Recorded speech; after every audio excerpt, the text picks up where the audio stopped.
জঙ্গিপুর পৌরসভার নতুন চেয়ারম্যান নির্বাচিত হলেন সন্তোষ চৌধুরী। আজ অনুষ্ঠিত ভোটাভুটির মাধ্যমে এই নির্বাচন সম্পন্ন হয়।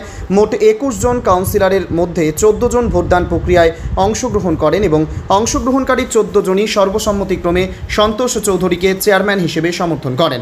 উল্লেখযোগ্য বিষয় হলো, এই কাউন্সিলররা সকলেই তৃণমূল কংগ্রেসের প্রতীকে নির্বাচিত হলেও এদিনের ভোটাভুটিতে তারা নির্দল হিসেবে অংশ নিয়ে নতুন চেয়ারম্যান নির্বাচন করেন। তবে এদিনের নির্বাচন ঘিরে একটি বিষয় বিশেষভাবে নজরে আসে। ভোটাভুটির সময় স্থানীয় বিধায়ক বা তার কোনো প্রতিনিধিকে উপস্থিত থাকতে দেখা যায়নি। ফলে রাজনৈতিক মহলে এই অনুপস্থিতি নিয়ে নানান আলোচনা শুরু হয়েছে।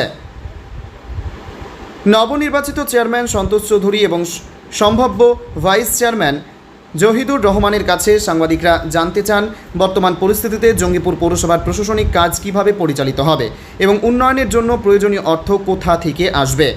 এর উত্তরে তারা জানান, এই মুহূর্তে নির্দিষ্টভাবে কিছু বলা সম্ভব নয়। তবে তারা আশ্বাস দেন, আগামী 1 থেকে 1.5 মাসের মধ্যে পৌর এলাকার রাস্তাঘাট, পানীয় জল সহ দীর্ঘদিনের নাগরিক সমস্যাগুলির সমাধানে কার্যকর উদ্যোগ নেওয়া হবে। জঙ্গিপুর পৌরসভার নতুন বোর্ডের দিকে এখন তাকিয়ে রয়েছেন শহরের বাসিন্দারা। তাদের প্রত্যাশা, নতুন নেতৃত্ব পৌর নাগরিকদের দীর্ঘদিনের সমস্যার সমাধানে দ্রুত পদক্ষেপ নেবে এবং উন্নয়নের ধারাকে এগিয়ে নিয়ে যাবে। এদিকে আগামী দিনে ভাইস চেয়ারম্যান নির্বাচনে প্রক্রিয়াও সম্পন্ন হবে। রাজনৈতিক মহলের জোর জল্পনা, এই পদে জহিদুর রহমানের নামই সবচেয়ে সম্ভাব্য হিসেবে উঠে আসছে। তবে আনুষ্ঠানিক ঘোষণা না হওয়া পর্যন্ত বিষয়টি নিশ্চিতভাবে বলা যাচ্ছে না। জঙ্গিপুর থেকে তরিকুল শেখের রিপোর্ট, জঙ্গিপুর টিভি।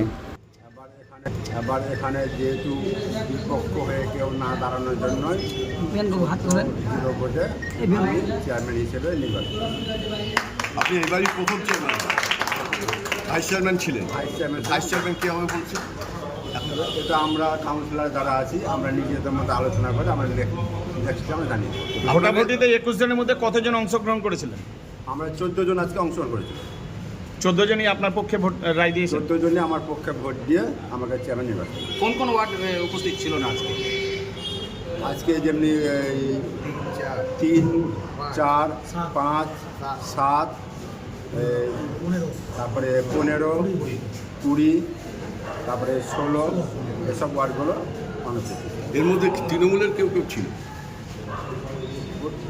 এখানে যেটা আমাদের হচ্ছে, এখানে তৃণমূল, কংগ্রেস, বিজেপি বলে না, এখানে কাউন্সিলরদের নিয়ে ভোট। এটা সমস্ত কাউন্সিলর যেই দলেরই হোক, সমস্ত কাউন্সিলররা অংশগ্রহণ করে এই ভোটাভুটিটা করে। এটা এর আগে তো আপনারা ছিলেন তৃণমূলে, আজকে আপনি চেয়ারম্যান হিসেবে ঘোষিত হলেন কোন দলের পক্ষ থেকে?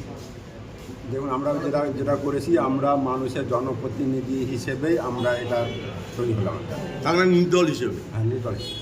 আপনারা যারা আছেন 14 জন, তারা কি সবাই নির্দল হিসেবে পরিগণিত হবেন? আমাদের এখানে যারা আছেন ওটা পরে, আমরা যখন এই ভোটটা এটা হলো, এটা মানুষের স্বার্থে ভোট, মানুষের জন্য ভোট, উন্নয়ন করা ভোট। এটা কোনো রাজনৈতিক নেই, পুরোপুরি নির্দল, মানুষের জন্য। ঠিক আছে।